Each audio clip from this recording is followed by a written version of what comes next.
Somos criaturas incompletas, não moldadas, apenas inacabadas. E se ninguém vier nos terminar? Se ninguém nos ensinar a ser inteiros? O que sobra quando a gente nasce sem manual e sem colo? Desde Prometeu, o fogo nunca foi só fogo. Ele sempre foi símbolo, conhecimento, poder, autonomia. Roubar o fogo foi tirar o divino das mãos dos deuses e colocá-lo nas mãos do homem. Luz, calor, criação, mas todo fogo que ilumina também projeta sombras.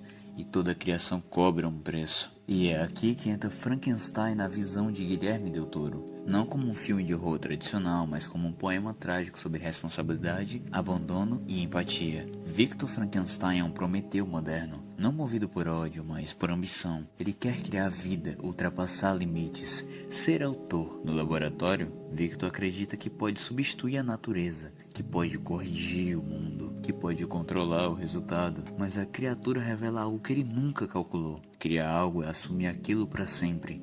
Criar sem assumir é condenar. E a criatura não nasce má. O filme deixa isso bem claro, na verdade.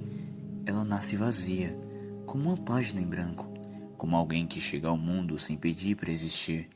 Ela busca sentido, busca afeto, busca um reflexo. E em Victor, ela vê tudo. Não por acaso sua primeira palavra é o nome do próprio Criador, mas o mesmo foge. E é nesse abandono que a criatura aprende a dor mais profunda de todas, a solidão. Ela não é apenas um monstro. Ela é um espelho quebrado de Victor. E talvez a tragédia não esteja na criação imperfeita, mas no Criador, que se recusa a lidar com as consequências. Del Toro entende isso e deixa bem claro. A monstruosidade não está no corpo deformado, e sim na ausência de acolhimento.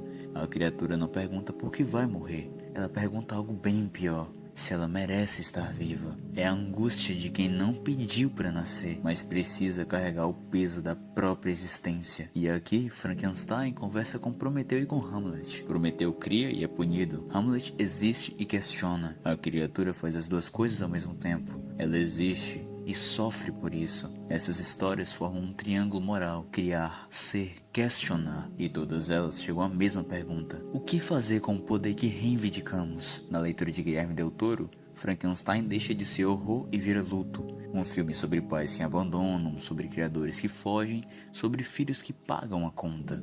O verdadeiro monstro desse filme não é a criatura, é o Victor, que perde a própria humanidade tentando desafiar a vida. Ele não cria vida, ele cria uma maldição para si e para aquilo que trouxe ao mundo. E o descanso só chega quando ele finalmente aceita, quando ele abraça a criatura não como erro, não como falha, mas como responsabilidade, como filho, permitindo que ela seja livre. O monstro nunca foi quem nasceu diferente, foi quem rejeitou aquilo que criou. E é assim que termina o Frankenstein de Guilherme Del Toro, não com medo, mas com empatia. Eu espero que vocês assistam e que sintam também, e que voltem aqui para estar compartilhando aquilo que vocês sentiram ao assistir essa obra, que, sendo bem sincero, tá incrível. E como já é de praxe, eu desejo para vocês uma ótima noite, uma ótima tarde e um ótimo dia. E a gente se vê em um próximo vídeo. Até a próxima e falou!